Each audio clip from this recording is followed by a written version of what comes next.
Samuel Brau, ele é cientista político, professor de políticas públicas na UERJ, especialista em teoria do voto. Samuel, muito obrigado por ter aceitado o nosso convite aí. Nassif, é um prazer enorme estar aqui, eu que agradeço o convite. É muito bom estar aqui com vocês, até num dia tão importante como esse, né, para a gente fazer as análises. Eu estava vendo uma entrevista da Naomi Klein na Folha de hoje, onde ela fala que ela mostra essa questão das classes populares serem abandonadas, mas diz que a direita teve essa habilidade de, mesmo estando aliado ao mercado e a esse modelo, vender a ideia de que eles são antissistema. Né? Como é que você vê essa ascensão do Trump e essa loucura da ultradireita aí? Tem uma coisa que eu acho interessante de comentar já de início, é que a direita ela tem um apelo, e eu estava ouvindo o teu comentário aqui, tem a ver com o que você estava falando, a direita ela tem o fascismo como um instrumento que ela utiliza em momentos de crise. Né? Nos momentos normais, ela vai seguindo com o discurso liberal, que do ponto de vista econômico, a gente conhece toda a opressão que ele promove, né? O escorchar do povo trabalhador, mas em momentos de crise, esse discurso padrão, liberal, neoliberal, ele não basta, ele cria na população um sentimento tão grande de que é preciso mudar, que se o capital e a direita não oferecem também uma alternativa de pseudo-mudança, eles correm um risco muito sério dessa população ser trazida por movimentos revolucionários, sindicatos, partidos de esquerda, mobilizarem essa sensação, né, de que precisa ser mudado, de que precisa alguma transformação. Então a direita geralmente recorre a uma pulsão de retrocesso, de mudança para trás. E aí o fascismo assim, a perfeição isso, né? Porque você aponta para um momento em que tudo seria maravilhoso, a tradição imperava, havia ordem, você aponta para uma mudança contra tudo isso que está aí. Essa expressão, né, de tudo que está aí. Tudo que está aí é fruto justamente desse momento que dizem que foi glorioso no passado e que nos trouxe até aqui. Mas isso não vem ao caso, eles vão simplesmente apontar, ora, as coisas eram boas e elas se degeneraram em alguma curva pelo caminho que a gente pegou. Vamos voltar para aquele período em que a família era assim, o assado, que a tradição do país era essa ou aquela. Se a gente resgatar aquele bom trilho que a gente se desviou, as coisas voltam ao normal. Então, é uma tentativa de fazer uma mudança para manter tudo como está e impedir que haja, de fato, uma mudança. Então, a direita recorre a essas medidas ultra-reacionárias, né? E aí elas variam. Você vai lá na Argentina, o Milei é uma defesa da radicalização do combate ao Estado. Né? O Estado é o grande vilão. Ele precisa ser combatido. De que forma? Permitindo que as vantagens exageradas, né, daqueles que têm muito dinheiro se materializem sem nenhum filtro social em cima da população. E o discurso não, vai piorar. Tudo bem, faz parte, vai piorar. Em algum momento isso vai melhorar. É preciso fazer assim. Então, o discurso neoliberal, radical, esse que eles chamam de libertário hoje em dia, né, e que o Trump é um grande incentivador dele pelo mundo todo, ele vem de uma coisa que nos parece, para quem reflete um pouco, uma contradição, que é você ter perfilado na segunda fila da posse do Trump dezenas de bilionários, as pessoas mais ricas do mundo, mais poderosas em sentido financeiro do mundo, e, ao mesmo tempo, representar no voto popular aquele que quer lutar contra as elites, aquele que quer beneficiar o povo trabalhador. Porque não duvide, Nassif, que grande parte dos eleitores do Trump, como as pesquisas mostraram, é a população trabalhadora.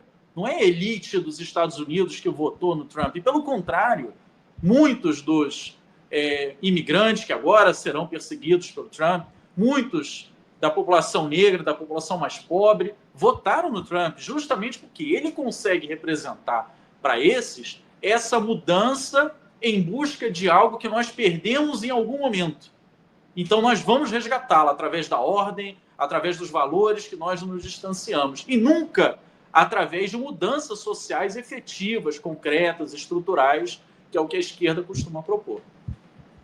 É uma loucura. Eu estava vendo hoje no LinkedIn, que A direita está em todos os campos aí.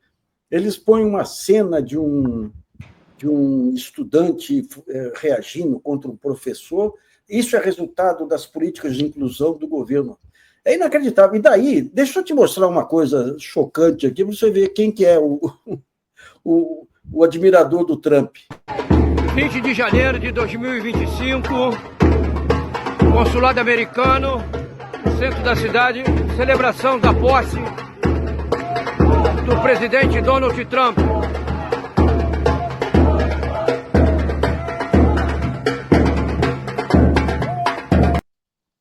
A Malta da Malta da Malta. É inacreditável, rapaz. Agora, esse ser estranho que está aí, quando a gente vê assim, todo o processo de urbanização, todo o processo rural, do êxodo rural e tudo, esse cidadão desorganizado, digamos assim, ele foi abandonado pelos partidos políticos e foi abandonado pela esquerda também, né, Samuel? Sim, e aí a primeira coisa, assim, me perdoem ter ficado rindo aqui, eu sei que a gente não deve rir de coisas que poderiam ser laudadas, né, diagnosticadas, mas essa cena é hilária, né? São pseudo-patriotas defendendo a pátria estrangeira, elogiando, aplaudindo, batendo continência para uma bandeira estrangeira. Isso é, em qualquer medida que você tome, em qualquer língua, a coisa mais antipatriótica que você pode fazer. Depois que o Bolsonaro bateu continência para a bandeira americana...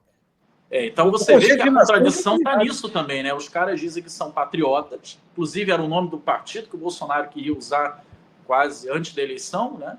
E o discurso todo é esse de defesa da pátria, soberania nacional, mas ao mesmo tempo a prática é completamente oposta, né? É de subserviência aos Estados Unidos. Mas isso tem um viés ideológico importante, Nassif, que é o seguinte: eu não estou defendendo a pátria, eu não estou defendendo a família, eu não estou defendendo nada disso do cristianismo, nada do que é discursado é de fato o que está se defendendo. O que se defende é a submissão a uma proposta de poder, né, um projeto de poder do qual eu sinto que devo me seguir. E esse projeto de poder é aquele que está dado, é o projeto de poder dos Estados Unidos, que ao longo das últimas décadas implementa pelo imperialismo, né?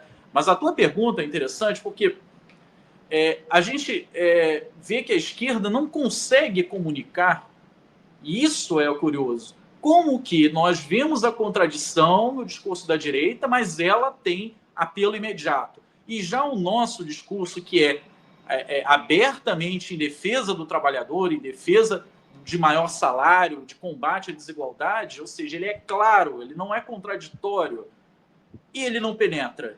Essa, para mim, é a grande pergunta que está colocada. Não porque o povo pode ser ludibriado com uma estratégia contraditória com o da direita, mas sim porque a nossa, que deveria ser muito mais fácil de penetrar na população, não penetra. E aí eu acho que a gente precisa dar um passo atrás e verificar de que forma, já que o problema não é o discurso, perdão, não é o objeto, né, não é o conteúdo, a gente tem que procurar na forma. O que é que nós estamos fazendo que está nos distanciando a tal ponto que o nosso discurso consegue ter menos penetração que um discurso contraditório? Bom, aí, claro que os diagnósticos serão muitos, os caminhos apontados serão muitos, mas eu acho que algo evidente é nós também abraçamos ao longo do último século um discurso, um corolário de temas que não são os temas centrais da esquerda.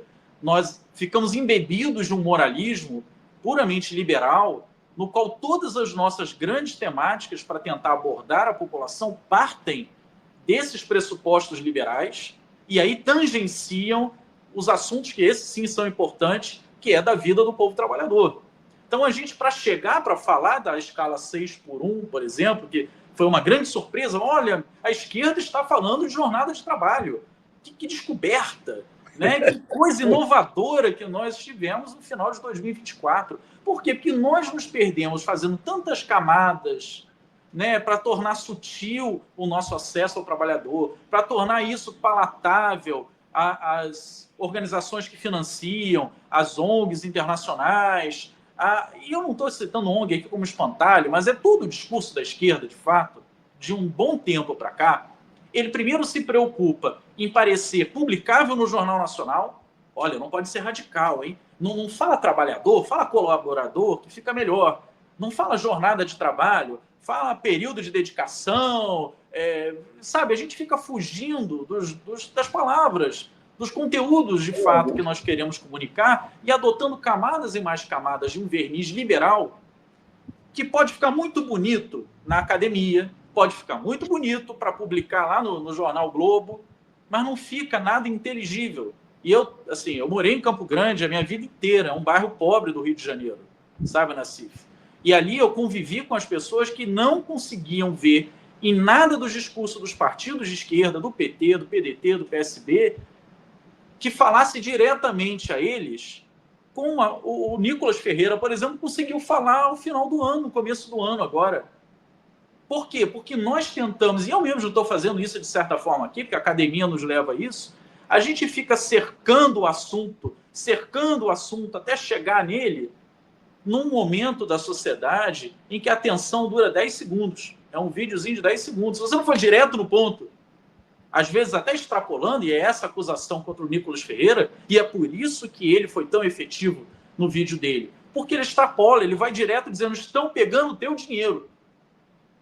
Vão pegar o teu dinheiro. Pode ser que peguem o teu dinheiro. Ele falou só isso. Agora, nós, como tentamos fazer vídeos na CIF, nós ficamos lá cercando o assunto, cercando, em vez de falar para o trabalhador, o teu patrão, a forma como se organiza a sociedade, está pegando o teu trabalho, você fabrica 10 e só leva 1 e o teu patrão leva 9. É isso. Você acha isso justo? Não, então vamos mudar a forma como as coisas se organizam.